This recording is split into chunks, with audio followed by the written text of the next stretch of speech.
जिसके बाद अनुदीप चंदू को ढूंढने जाने ही वाला था कि वहाँ राधा और तिरुपति आ जाते हैं और चंदू के नाम का सफाई गाते हैं और ये भी बोलते हैं कि चंदू निर्दोष है क्योंकि कुछ दिन के अंदर ही उसकी बेटी की शादी है। हम सच बोल रहे हैं, वो ऐसा नहीं कर सकता है। लेकिन ऑफिसर अनुदीप उन पे विश्वास नहीं करते हैं और बोलते हैं कि आप लोग शरीफ हैं लेकिन बाकी सब लोग आप जैसे शरीफ नहीं होते हैं।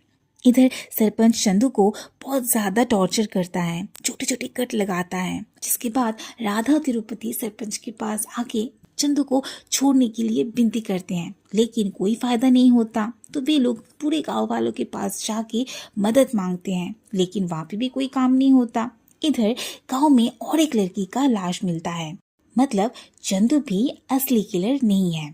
ये सुन के सरपंच आके पुलिस वालों को बोलते हैं कि आप लोग कैसे पुलिस वाले हैं, एक किलर को पकड़ नहीं पा रहे हैं। आपसे तो अच्छे किसान हैं, वे लोग कम से कम अपने खेतों को रक्षा कर पाते हैं। तो अनुदीप बोलता है कि हम लोग किलर को पकड़ ही लिए थे, लेकिन चकमा देख के वो भाग गया और चंदू फंस गया। जिसके बाद सरपंच जी राधा और तिरुपति को कुछ पैसे देते हैं चंदू के इलाज के लिए, लेकिन वे लोग नहीं लेते हैं और कहते हैं अगले इलेक्शन में ये खर्च कर लेना। अब रात होते ही ऑफिसर अनुदीप अपने गर्लफ्रेंड से इस केस के बारे में डिस्कस करते हैं, जहां उसकी गर्लफ्रेंड कहती है चलो हम लोग गांव में शादी कर लेते हैं, तब तो किलर आएगा ही और तुम उसे पकड़ भी लोगे। जिसपे अनुदीप इनकार करता है क्योंकि ये बहुत ज्यादा रिस्की था।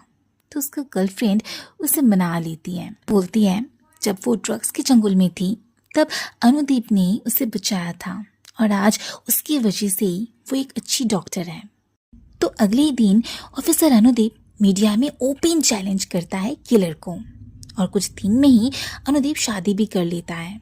सब बहुत ज्यादा खुश थे और अनुदीप तिरुपति को कुछ पैसे भी देता है। अब रात को चंदू, तिरुपति और फोटोग्राफर बातें करते वक्त फोटोग्राफर अनुदीप का बेबी की तारीफ करता है। इधर राधा अपने कमरे में रात को बेड के नीचे एक बॉक्स देखती है जिसके अंदर लड़कियों के कुछ कपड़े और ज्वेलरी भी थी।